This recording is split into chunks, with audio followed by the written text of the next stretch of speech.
धन्यवाद। यति बेला कवि सुभाष खनालको दोस्रो कविता कृति सपनाका अवयवको भर्चुअल विमोचन कार्यक्रम सम्पन्न भएको छ। उहाँका कृतिकारका माता माता सुशीला खनाल र पिता गोकर्ण खनालले यो कृतिको विमोचन गर्नुभएको छ। सपनाका अवयवको समीक्षात्मक मन्तव्य राख्ने, टिप्पणी राख्ने, त्यसमा समीक्षा प्रस्तुत गर्ने कार्यक्रम रहेको छ। यसका लागि म समीक्षक आदरणीय घनश्याम घिमिरेज्यूलाई हार्दिक अनुरोध गर्छु।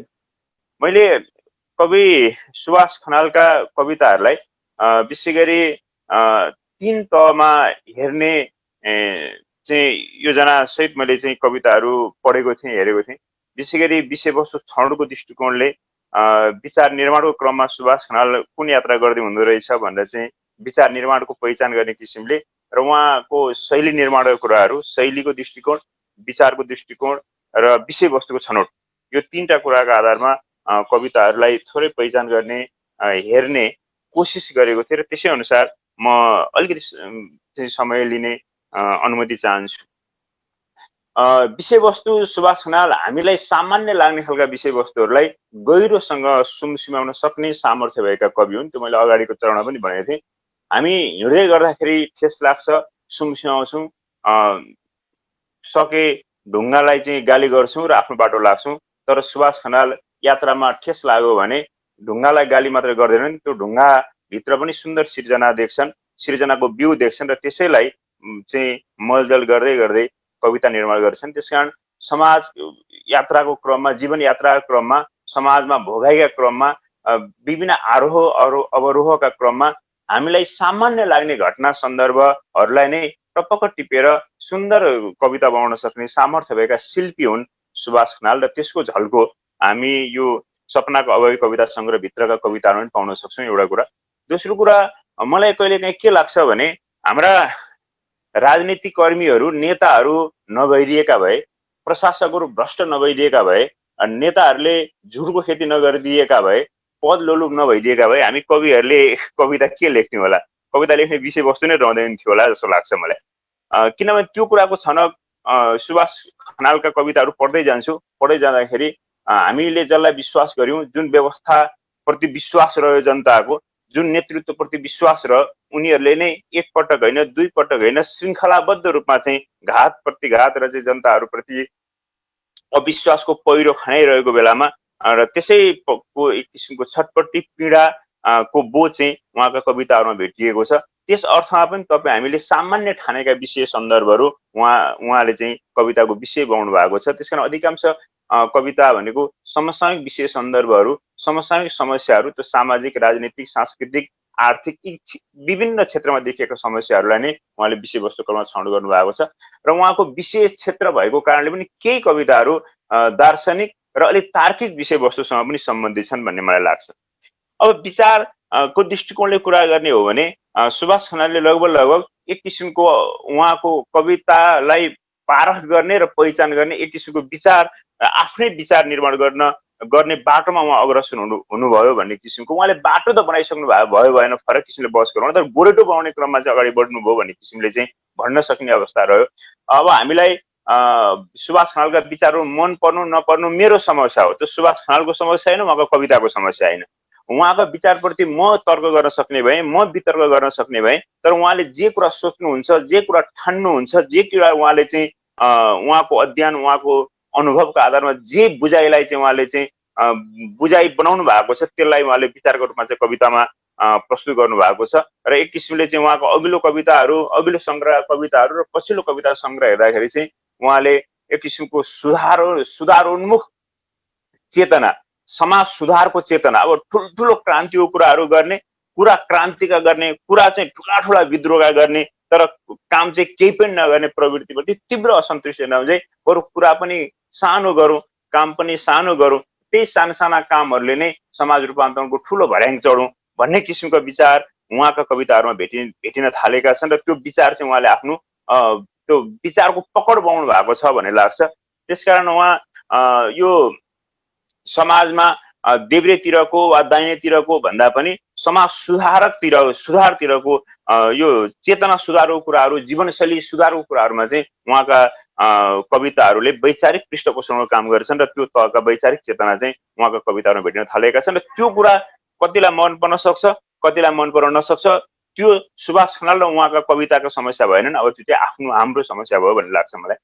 र शैली निर्माणका दृष्टिकोणले पनि अब सुभाष खनालले बेग्लै किसिमको र आफ्नो यो चाहिँ सुभाष खनालले लेखेको कविता हुन त उहाँ अहिले अब जस्तो आजको कार्यक्रमको चिफ गेस्ट चाहिँ श्यामलजी हुनुहुन्छ, उहाँको कविता लेखनको आफ्नै शैली छ र अहिलेका नयाँ पुस्ताहरूले श्यामल लगायतका पुस्ताहरूको कविता हेरेर ओहो यस्तै कविता लेख्न पाए हुन्थ्यो भन्ने किसिमले चाहिँ कविताहरू लेखेको धेरै देख्छौँ हामी र उहाँको शैलीलाई चाहिँ अनुकरण गर्ने प्रवृत्ति पनि थियो। मैले अघिल्लो भेटमा र चाहिँ कविताको बारेमा चर्चा गर्ने क्रममा मैले यो किसिमको आरोप सुभाष खनाललाई पनि लगाएको हो।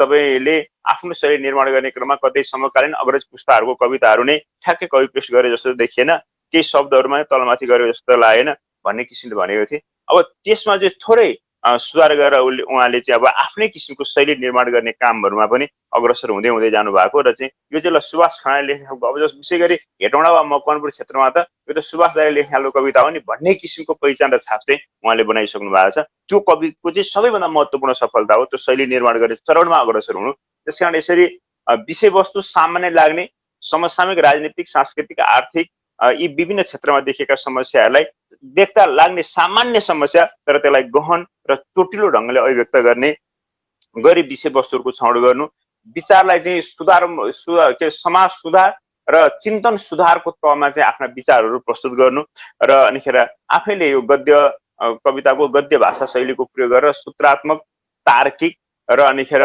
अलिकति बौद्धिक किसिमको भाषा शैलीको प्रयोग गरेर कविता लेख्ने आफ्नो बेग्लै शैली निर्माण गर्नु यो कवि सुभाष खनालको एक किसिमको कविता यात्राको उपलब्धि हो, प्राप्ति हो र त्यही प्राप्ति अन्तर्गत अहिले आएको यो सपनाको अवयव कवितामा पनि पाइएका कविताहरू त्यस्ता छन् भन्ने चाहिँ मलाई लाग्दछ।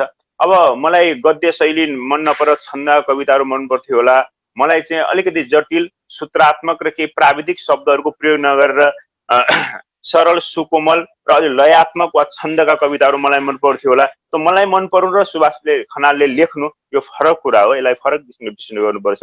तर जे छ सुभाष खनालले मकवानपुर क्षेत्रमा रहेर नेपाली कविताको समकालीन यात्रामा त्यो राष्ट्रिय वा अन्तर्राष्ट्रिय तहमै पनि नेपाली कविता क्षेत्रमा चाहिँ एक किसिमले हस्तक्षेप गर्ने मार्गमा उहाँ अग्रसर रहनुभयो। यसका लागि उहाँलाई चाहिँ म हार्दिक बधाई दिन चाहन्छु र फेरि पनि यो कविता विशेष गरी यो कविता सङ्ग्रहले चाहिँ नेपाली कविता क्षेत्रमा अहिले समकालीन नेपाली कविता लेखनको क्षेत्रमा चाहिँ महत्त्वपूर्ण चाहिँ योगदान दिन सफल होस् र चाहिँ उहाँको कविता यात्राले अझ हस्तक्षेप गर्न सकोस् भन्ने शुभकामना दिँदै अहिले बिदा हुन्छु। धन्यवाद आदरणीय समालोचक घनश्याम घिमिरे सरलाई। उहाँको समीक्षा उहाँको समालोचना सुन्दै गर्दा पनि एउटा मिठो कविता पढेको अनुभूति हामीले गर्छौँ। यसप्रति यहाँलाई हार्दिक आभार व्यक्त गर्दै यहाँलाई जानकारी गराउँ, अहिले एनएस टेलिभिजनबाट र रेडियो बुलेटिनबाट आजको यो कार्यक्रम प्रत्यक्ष प्रसारण भइरहेको छ र यो पुस्तकको मूल्य भर्खरै विमोचित कृतिको मूल्य रु 200 रहेको छ। हामी अहिले अनलाइनबाट कृति विमोचन गरिरहेका हुनाले प्रत्यक्ष रूपमा यहाँहरूले यो खरिद गरेर लिन सक्नु भएको छैन। पछि उपयुक्त समयमा कृतिकारबाट त्यसै गरी आयोजक संस्थाबाट यो कृति यहाँले प्राप्त गर्न सक्नुहुनेछ। कतिपय कुराहरू समीक्षाका क्रममा उठेका पनि हुन सक्छन्।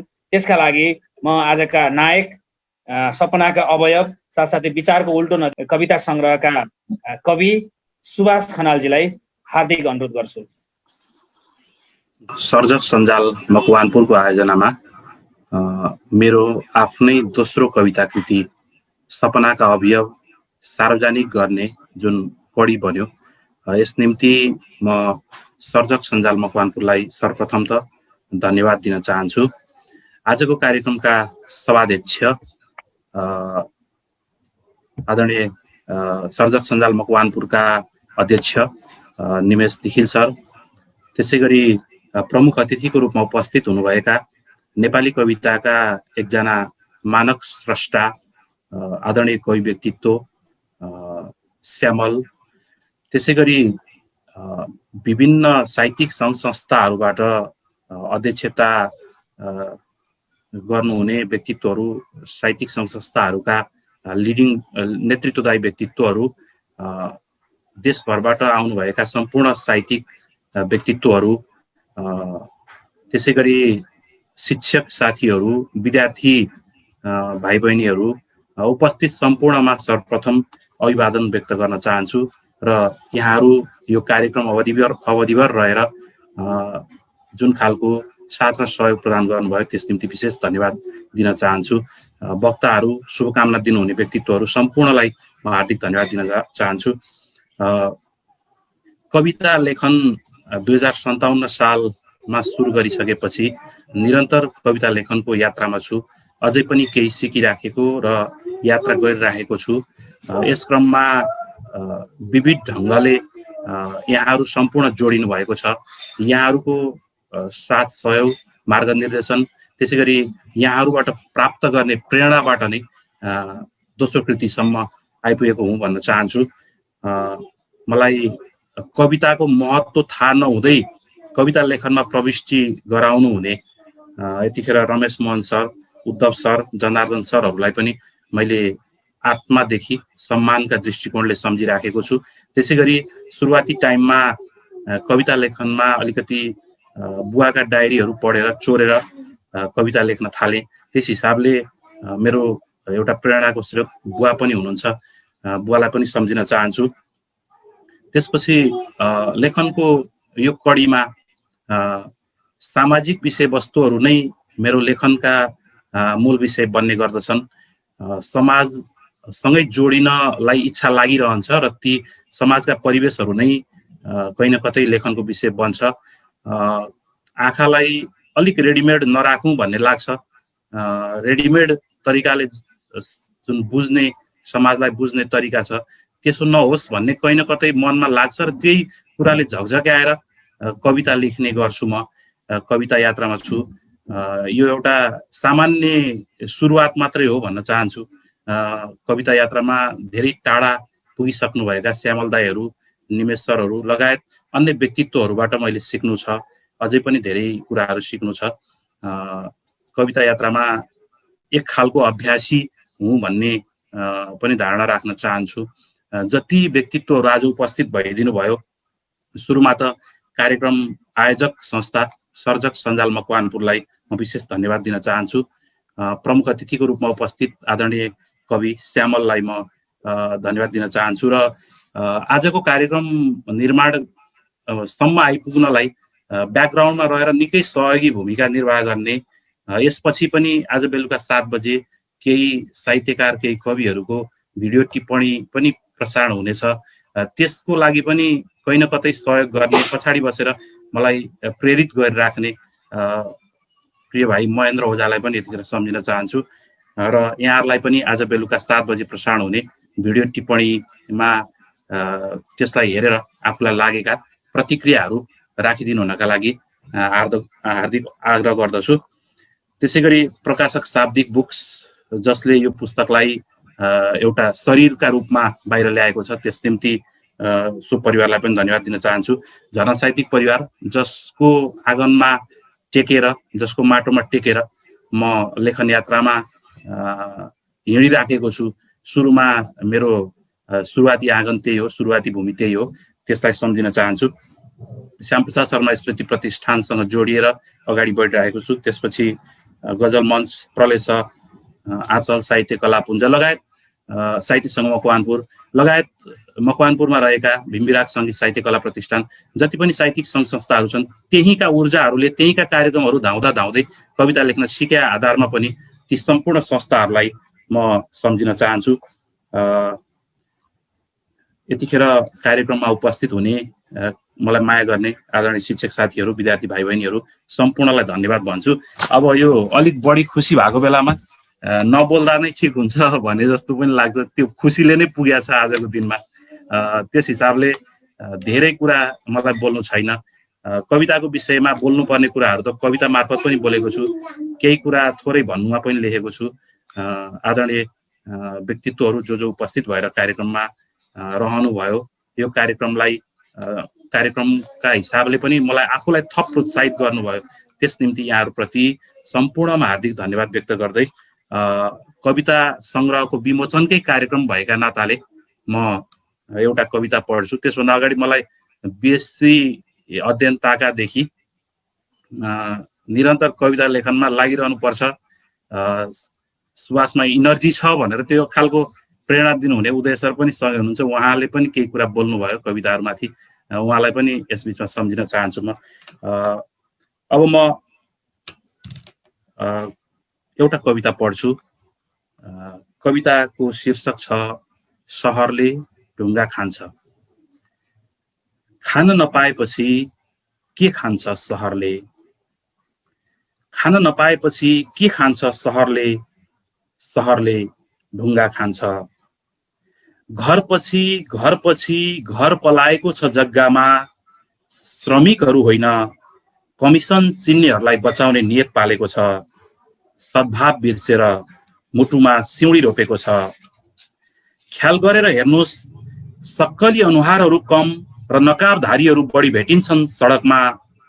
क्रय विक्रयको सम्बन्ध हुर्किरहेछ सामाजिक अवयवमा। जब सहरले पैसा मात्र चिन्छ र पैसाले मान्छे चिन्दैन, त्यसपछि के खान्छ सहरले, सहरले ढुङ्गा खान्छ। सहरले मालपोत कार्यालय चिन्छ, नापी कार्यालय चिन्छ, बैंक चिन्छ, नक्सा र पूर्जाहरू चिन्छ, चेक र नगदहरू चिन्छ, जग्गा पनि चिन्छ। तर जग्गाको उर्वरा शक्ति चिन्दैन, जग्गाको उत्पादन चिन्दैन। त्यसपछि के खान्छ सहरले, सहरले ढुङ्गा खान्छ। गाउँ सहरको सिकोमा छ, प्लटिङमा अनुवाद भइरहेको उसको अनुहार सहर झैँ देखिँदै गइरहेछ। सहर बन्न नसकेको छटपटी टाँगेर छातीमा, गाउँ पल्सर चढेर सहर पुग्छ र फर्किन्छ। ऊ पनि बिर्सिँदै गइरहेछ श्रम, भुल्दै गइरहेछ उत्पादन। थुप्रै भोलिहरूमा के खान्छ सहरले, के खान्छ देशले, विकल्प छैन। खान नपाएपछि सहरले ढुङ्गा खान्छ। ढुङ्गा ढाडमा खाए चोट लाग्छ, पेटमा भए अपच हुन्छ। कताकति लेखनको एउटा उमङ्गकै बिचमा मेरो साहित्यिक विवाह भएको हो। सो क्रममा पनि साहित्य सङ्घ मकवानपुर मेरो पछाडि थियो। आरसी सर, निमेश सरहरू सो कार्यक्रम आयोजना गर्नलाई तल्लीन हुनुहुन्थ्यो। यस हिसाबले मलाई मकवानपुरमा जति समय बसेको छु सबैबाट प्रेम पाएको छु र कविता लेखनमा पनि त्यो सद्भाव पाएको छु। यहाँहरू सम्पूर्णप्रति म विशेष धन्यवाद व्यक्त गर्छु। आदरणीय श्यामल दाई, अघि घनश्याम सरले पनि भन्नुभयो, श्यामल दाईहरूकै कविता पढेर हामी कविता यात्रामा छौँ। त्यो इम्प्रेसन, त्यो केही न केही इम्प्रेसन त पक्कै छ कवितामा, तर फेरि उस्तै नबनौँ भन्ने पनि कहीँ न कतै भित्र त्यो उस्तै खालको कविताहरू नआओस् भन्ने भित्र पनि रहन्छ। त्यस हिसाबले कविताको त्यो कन्टिन्युएसनमा, दाईहरूको कन्टिन्युएसनमा हामी छौँ। दीपक सर, चिरञ्जीवी, मसान भाइहरू जो सँगसँगै हामी हुर्केका हौँ, महेन्द्र मावि छत्योनको त्यो एउटै स्कुल, झरनाको सहयात्रा, यी खालका परिस्थितिहरूबिच आज एक खालको सम्मोहनले बाँधिराखेको छ। एक खालको यो प्रेमको वातावरण पनि बनेको छ। यहाँहरू सम्पूर्णलाई विशेष विशेष धन्यवाद दिँदै म आफ्नो भनाइहरू यहीँ टुङ्ग्याउँछु। धेरै बोल्न चाहिन। दीपक सर, धन्यवाद।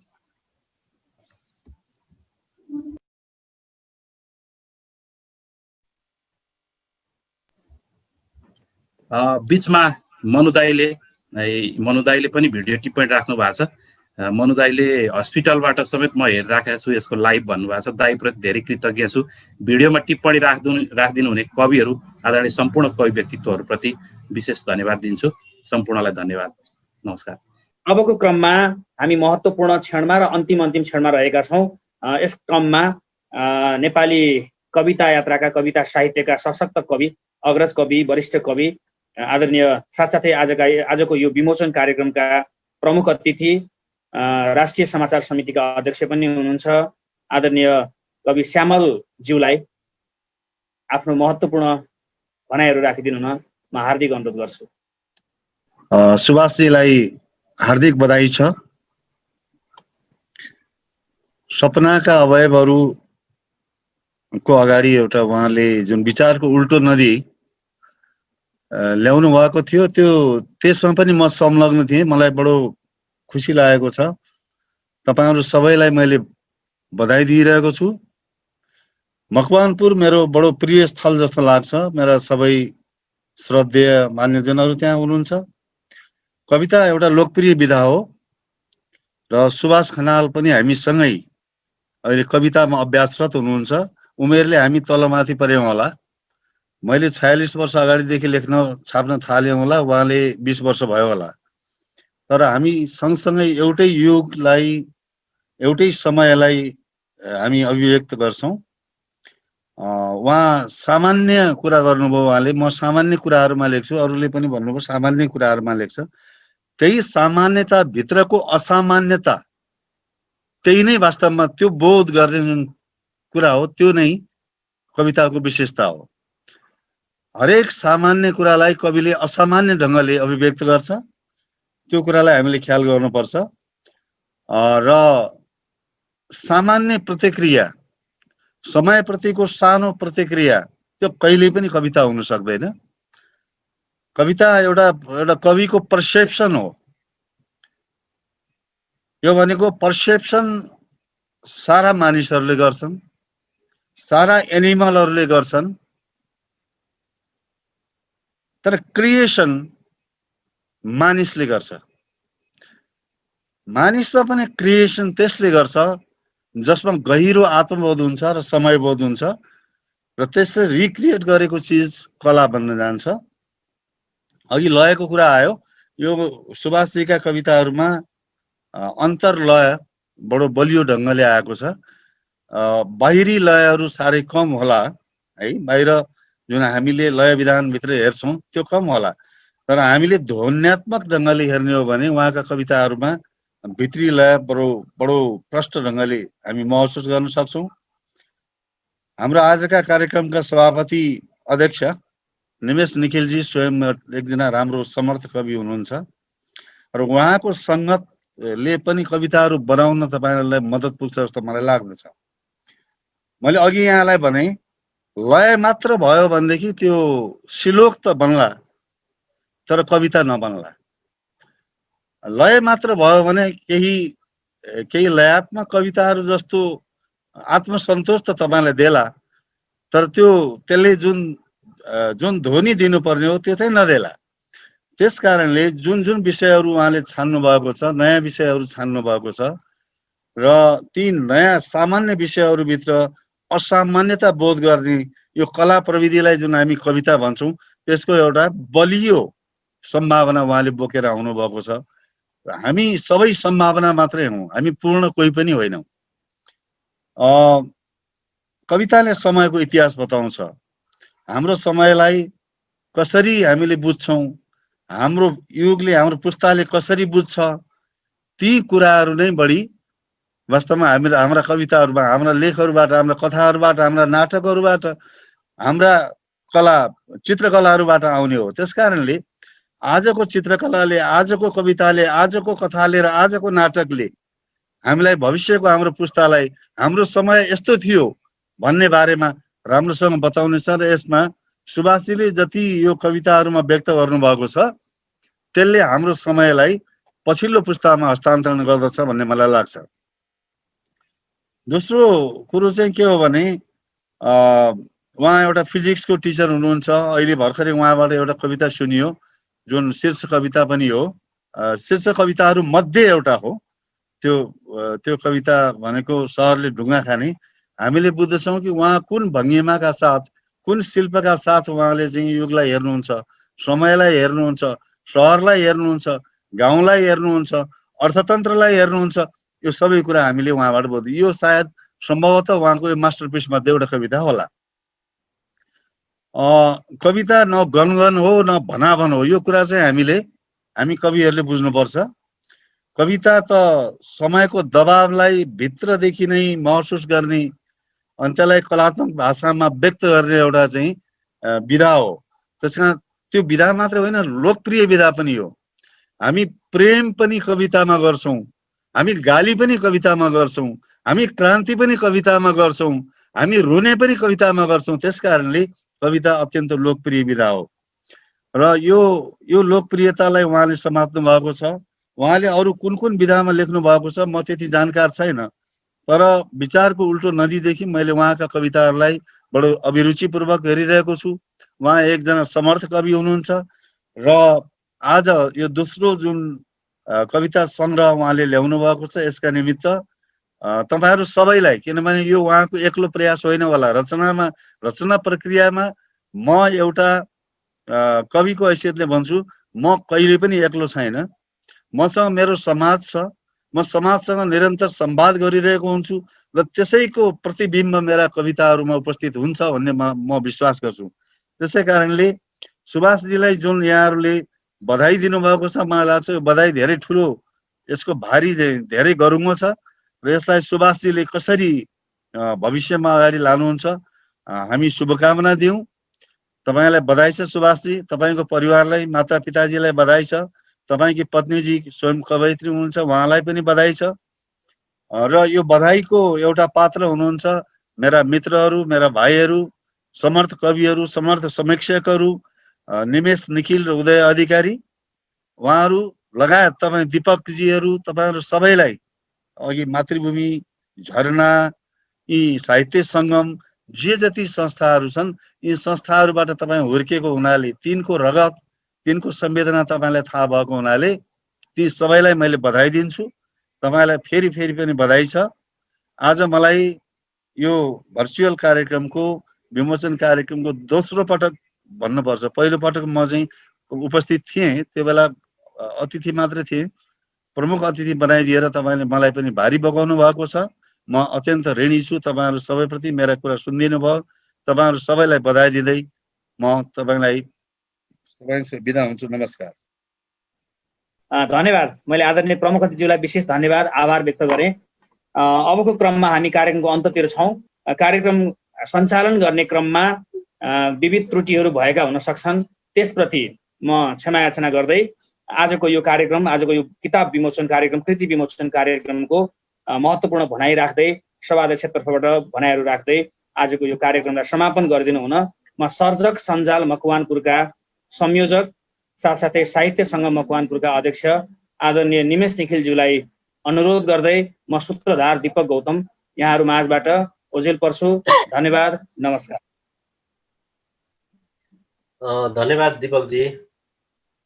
सपनाका अवयव कविता सङ्ग्रह विमोचन, भर्चुअल विमोचन कार्यक्रमका श्रद्धेय प्रमुख अतिथि, नेपाली साहित्यका एक मानक कवि आदरणीय श्यामल दाई, त्यसै गरी विभिन्न स्थानबाट यो कार्यक्रममा सहभागिता जनाउनु हुने महानुभावहरू, अतिथि महानुभावहरू, अन्य महानुभावहरू र मकवानपुर जिल्लाका प्रतिनिधि सङ्घ संस्थाका सम्पूर्ण अध्यक्षज्यू एवं प्रतिनिधि महानुभावहरू, यहाँहरूको यो सुन्दर उपस्थितिका लागि म प्रथमतः सादर धन्यवाद दिन्छु।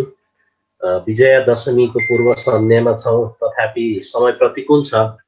यो प्रतिकूल समयलाई अनुकूलन गरी दसैँ तिहार मनाउनेतर्फ हामी बौद्धिकहरूले सोच्ने नै छौँ। यसमा मैले केही भन्नु पर्ला जस्तो मलाई लाग्दैन।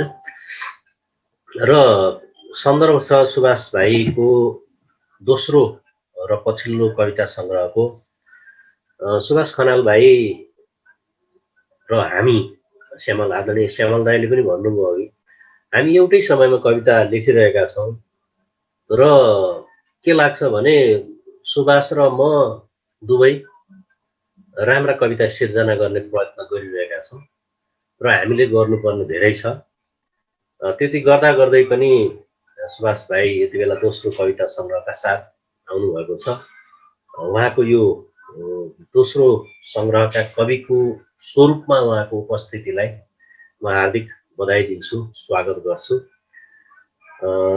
एउटा सचेत ढङ्गले कविता लेखनको अभ्यासमा हुनुहुन्छ सुभाष भाइ। हामीले अब मकवानपुर जिल्लाको मात्रै होइन, नेपाली समकालीन नेपाली कविताको कुरा गर्दै गर्दा पनि सुभाष एउटा छुटाउनु नमिल्ने नाम बनिसक्नु भएको छ यसका लागि पनि म उहाँलाई हार्दिक बधाई दिन्छु र केही कुराहरू किताबको पछिल्लो गाथामा पनि मैले लेखेको छु। केही कुराहरू भरे बेलुका 7 बजे आउने भिडियो टिप्पणीमा पनि राखेको छु। समय पनि हाम्रो लगभग हामी पाउने 2 घन्टाभन्दा बढी भइसकेका छौँ। 1 घन्टाको कार्यक्रम गर्ने भन्दै कार्यक्रम अलिकति लामो भयो। तथापि विभिन्न महानुभावहरूसँग जोडिन पनि पाइयो यो दशैं पूर्व सन्ध्यामा। यहाँहरू सम्पूर्णमा हार्दिक आभार धन्यवाद ज्ञापन गर्दछु। र अब थप कुरो चाहिँ आजको यो कार्यक्रमलाई यो प्रविधि मार्फत संसारभरि पुर्याउने प्रिय महेन्द्र ओझा भाइ एनएस टेलिभिजनलाई म हार्दिक धन्यवाद व्यक्त गर्छु। साथै यो हाम्रो कार्यक्रमलाई लाइभ रेडियो प्रसारण गरिराख्नु हुने हेटौडाको रेडियो बुलेटिन र यसका स्टेसन म्यानेजर मसान उपासक भाइलाई पनि म हार्दिक धन्यवाद दिन्छु। र जसले आजको यो कार्यक्रममा आफ्ना महत्त्वपूर्ण विचारहरू राख्नुभयो उहाँहरू सम्पूर्णमा हार्दिक धन्यवाद दिन्छु। उपस्थित सम्पूर्ण महानुभावहरूमा हार्दिक धन्यवाद दिन्छु। र विशेषतः यति अब श्यामल दाई आफै एउटा अत्यन्त व्यस्त व्यक्तित्व हुनुहुन्छ, एउटा पदीय जिम्मेवारीका हिसाबले पनि उहाँले कार्यक्रमलाई हाम्रो आग्रहलाई सहर्ष स्वीकारिकन पूर्ण समय हामीलाई दिनुभयो, आफ्ना महत्त्वपूर्ण धारणाहरू राखिदिनु भयो। दाइबाट हामीले धेरै मार्गदर्शन लिनु छ। म दाइप्रति पुनः सादर विनम्रतापूर्वक हार्दिक धन्यवाद ज्ञापन गर्दै यो कार्यक्रमलाई औपचारिक रूपमा यही समाप्त गर्नु अघि पुनः एकपटक सुभाष भाइलाई दोस्रो कृतिका लागि हार्दिक शुभकामना दिन्छु र तपाईँको कविता लेखन यात्रा निरन्तर अग्रगामी रूपमा अगाडि बढिराख्नुहोस् भन्ने हार्दिक कामना गर्दछु। धन्यवाद। आजको कार्यक्रम औपचारिक रूपमा यही समाप्त हुन्छ।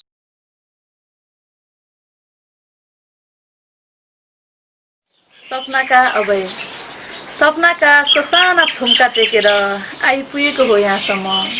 जानु छ युगका अक्करे भिरहरू टेक्दै, बग्नु छ समयको बेगमा हेलिँदै। गफको बतासले उडाउँदै गरेको युग देख्छु, कर्मको उब्जाउ पोगटा बनेको यथार्थ देख्छु। सँगालेर सपनाका ससाना अवयव क्यानभासमा पोतिरहेछु भविष्य चित्र। शब्दहरूमा जसरी सँगालिन्छन् एक एक अक्षर, समुद्र जहाँ मिल्छन् एक एक बुँद, हावा जो हुन् एक एक अणु, समय जहाँ जोडिन्छ एक एक पला हो, त्यसरी नै हुर्काउन चाहन्छु म मेरा ससाना सपना। जहाँ बन्ने छ युग निर्माणको जग, म एकैपटक ठुलो सपनाको पहिरोमा थिचिन चाहन्न। म सँगालिरहेछु सपनाका अवयव।